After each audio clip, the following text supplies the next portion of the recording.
네, 오늘은 8월의 두 번째 주일입니다. 장마와 폭우로 인하여서 여러분의 가정과 일터에 피해가 없기를 간절히 바라면서 오늘 요한복음 7장 1절부터 13절의 말씀을 본문으로 하여 그 형제들까지도 라는 제목으로 말씀을 전하도록 하겠습니다.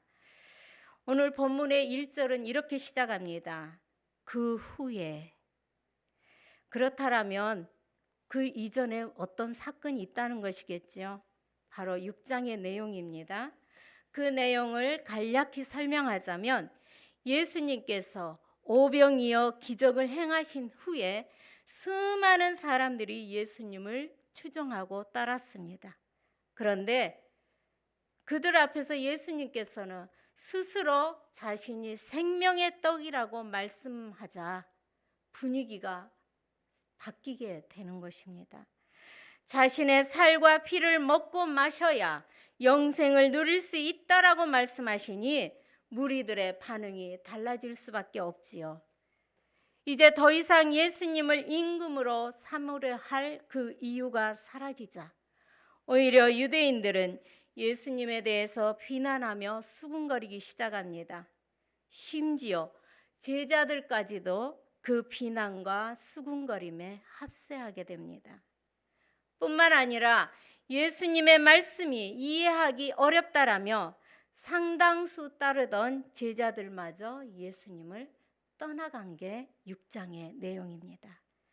그러한 와중에 일부 유대인들은 예수님을 죽이려고까지 한다고 했습니다. 예수님에 대해서 음모를 꾸미기 시작한 것이지요.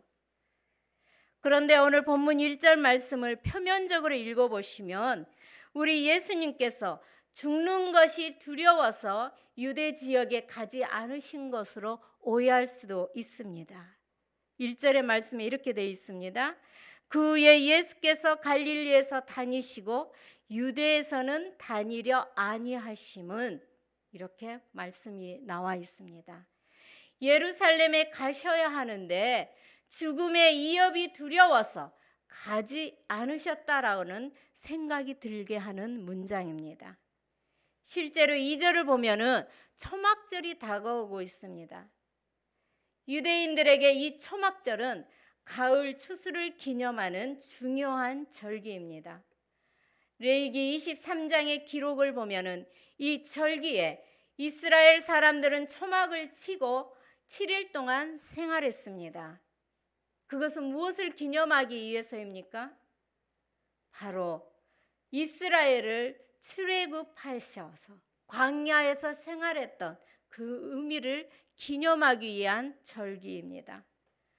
따라서 이스라엘 모든 유대인들이 초막절 절기를 지킨다는 것은 출애굽의 구원을 이루신 하나님께서 광야의 척박한 그 환경에서도 이스라엘을 지켜주셨고 지금까지도 풍성한 추수로 함께 하신다라는 그 고백을 기쁨과 감사로 올려드리는 절기입니다.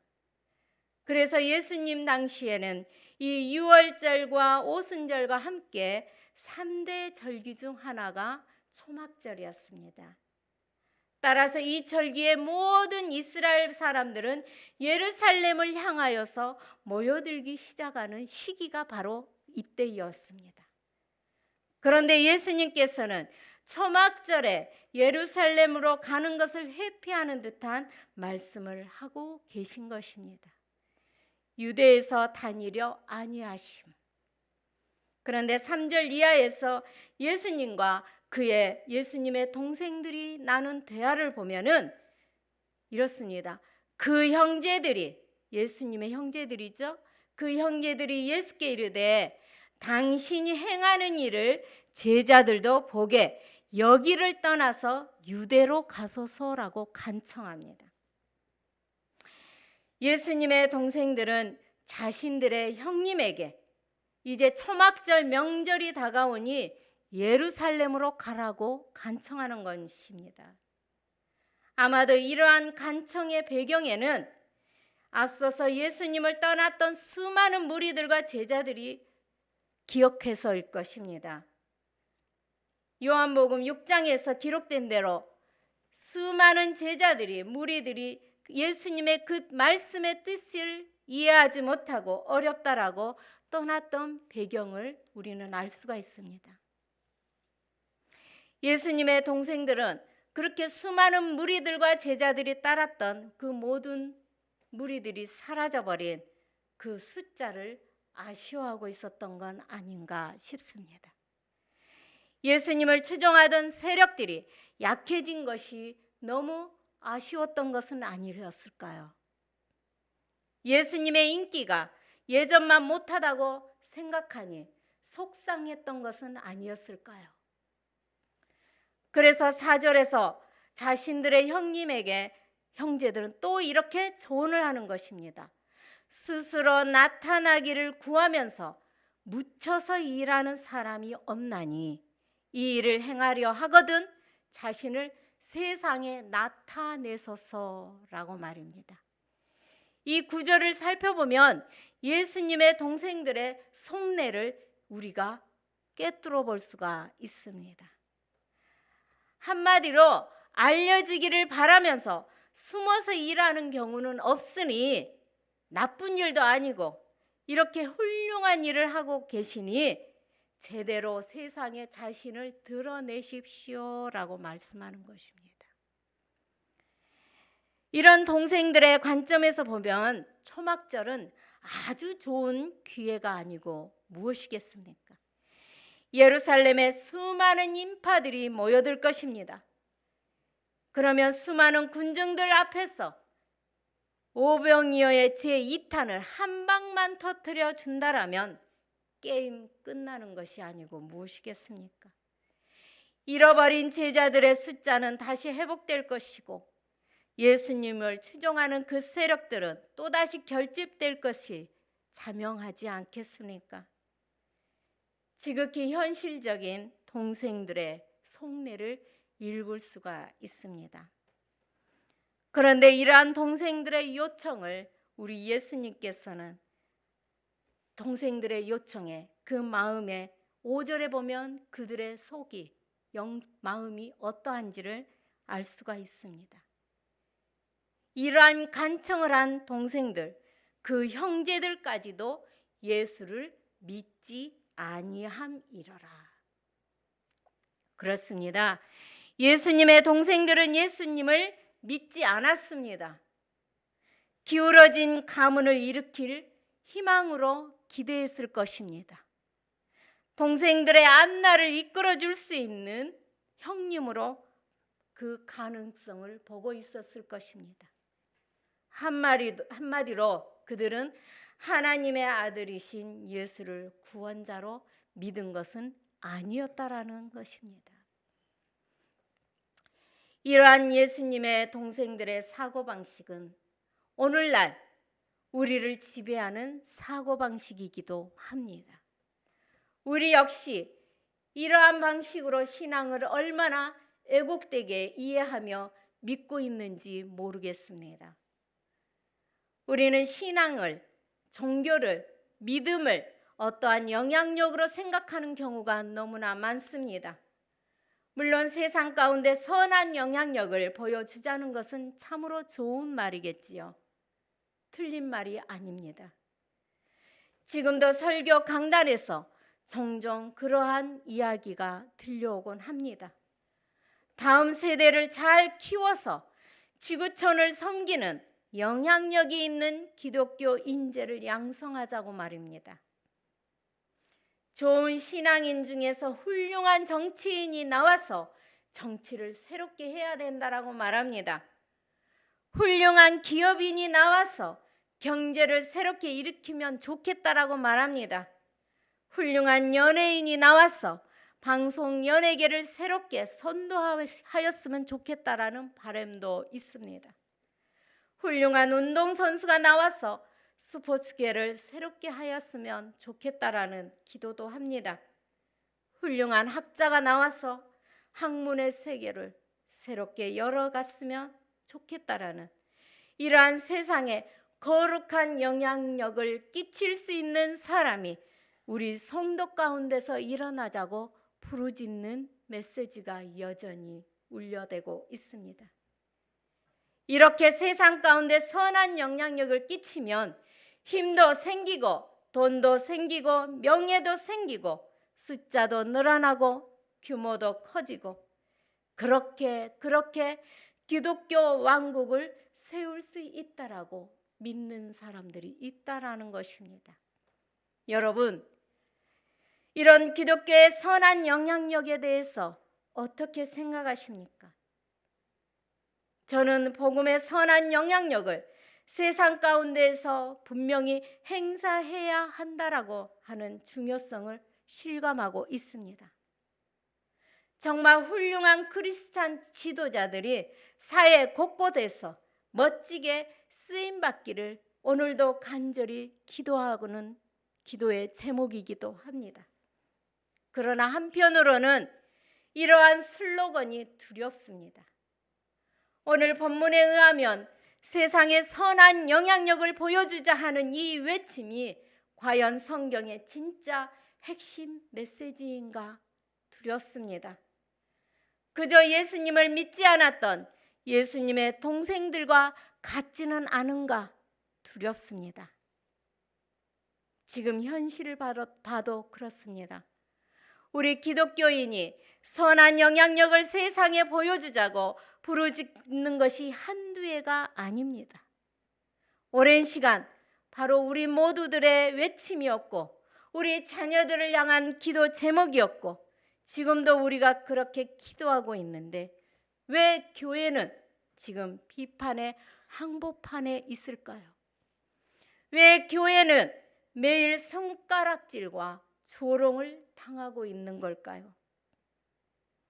아무리 교회가 선한 일을 많이 한다 해도 교회를 향한 이러한 부정적인 이미지는 우리가 씻을 수가 없습니다.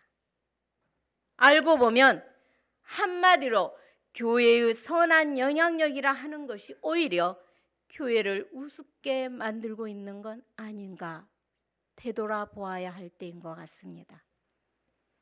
따라서 오늘 본문을 통하여서 무엇보다 가장 중요한 것은 큰 영향력을 갖기 위해서는 숫자와 규모와 힘에 집착하는 모습이 아닌 예수님의 그러한 모습은 예수님의 방식이 전혀 아니라는 사실입니다. 그렇다면 우리 예수님께서는 세상을 향하여서 어떻게 대응하고 계시는지요? 동생들이 그렇게 좋은 일을 하려면 제발 공개적으로 알려서 보여주라는 그 간청에 대해서 예수님은 어떻게 답변을 하고 계시는가요? 6절에 의하면 예수님께서는 아직 자신의 때가 이르지 아니했다고 말씀하고 있습니다. 이 때는 무슨 때입니까? 여러분도 알고 계시다시피 예수님께서 십자가에 죽으시고 부활하시고 승천하시는 때를 가리키고 있습니다. 그러니 예수님께서 유대와 예루살렘 지역으로 다녀가지 않으신 것은 유대인들의 협박이 무서워서가 아니라 단지 하나님의 때를 지금 기다리고 계시는 것인 줄 믿으시기 바랍니다. 그런데 예수님의 말씀 가운데 우리가 눈여겨보아야 할 말씀이 7절에 있습니다. 세상이 너희를 미워하지 아니하되 나를 미워하나니 이는 내가 세상의 일들을 악하다고 증언함이라. 이 말씀에 의하면 예수님께서는 뭔가 우리가 생각하는 멋진 일로 세상에 영향력을 행사하실 마음이 전혀 없는 것 같습니다. 오히려 세상의 제약된 본질에 대해서 증언하심으로 세상을 심판하시겠다고 말씀하고 계십니다. 말하자면 세상 가운데 가득한 이 죄악의 현실을 고발하셔서 친히 심판하시겠다는 말씀입니다. 그러니 세상이 예수님을 미워할 수밖에 없겠지요. 그런데 이 말씀이 어떻게 가능할까요? 그것은 바로 예수님의 십자가에서 이 말씀을 드러내고 있는 것입니다. 말하자면 예수님께서 자신의 죽음을 통해서 세상의 추악한 거짓과 죄악을 만천하에 드러내시고 이를 통하여 세상을 심판하신다는 것입니다. 이것이 바로 예수님의 방식입니다. 십자가 앞에서 세상은 본래의 그 민낯을 드러내게 될 것이고 거기서 회개하고 돌이키는 자들에게는 부활의 현실에 동참하는 은혜가 주어진다라는 말씀입니다. 이것이 예수님의 방식입니다. 저는 이러한 성찰을 장례식에서 종종 느낍니다. 목사의 중요한 업무 가운데 하나는 장례입니다.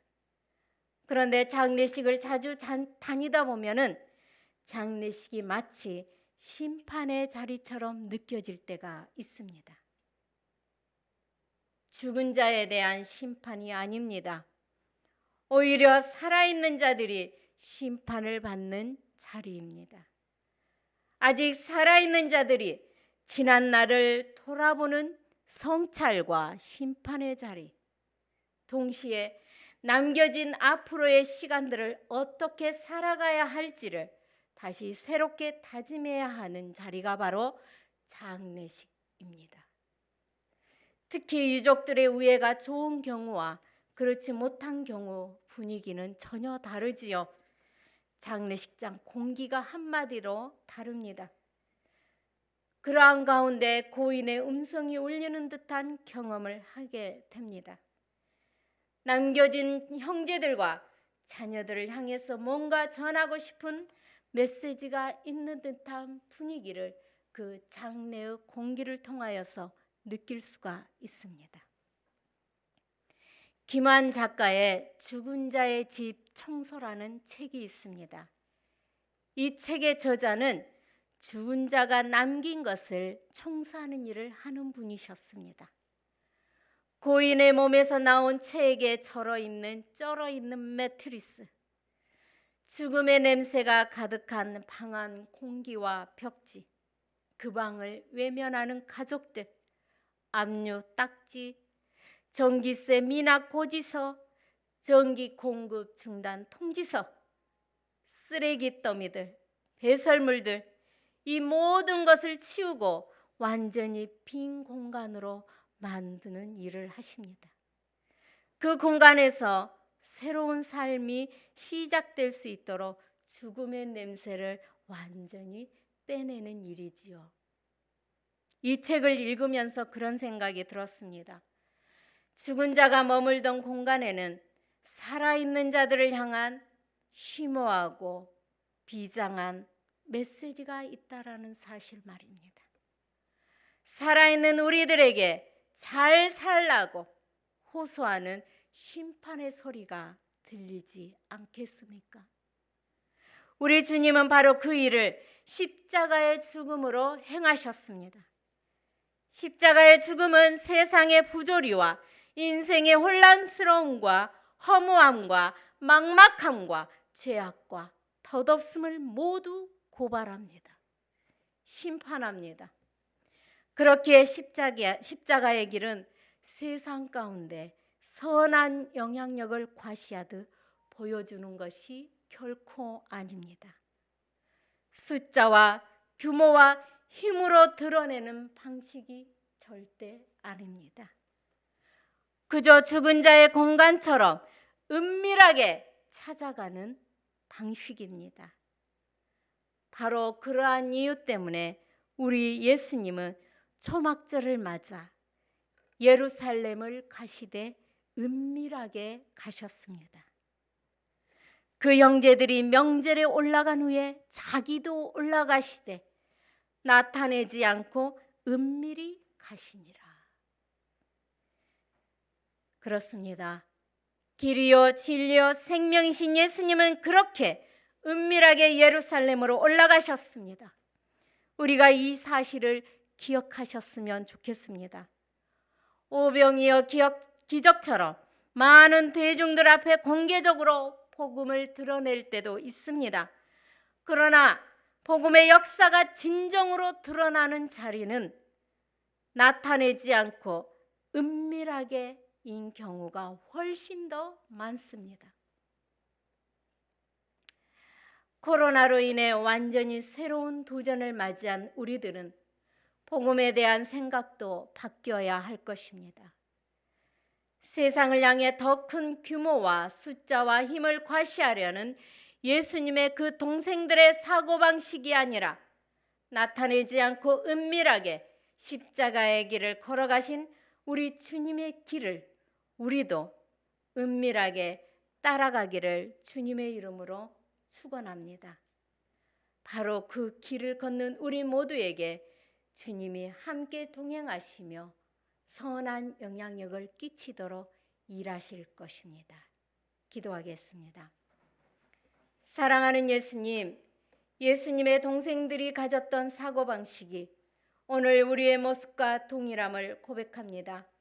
세상을 향해 공개적으로 더 큰 영향력을 과시하기 위해 힘과 규모와 숫자에 경도되었던 우리들의 마음을 고백합니다. 그러나 십자가의 길을 걸어가신 주님은 나타내지 않고 은밀하게 그 길을 가셨음을 기억하게 하옵소서. 죽은 자의 공간에서 살아남은 자들을 향한 심판이 있음을 알게 하옵소서.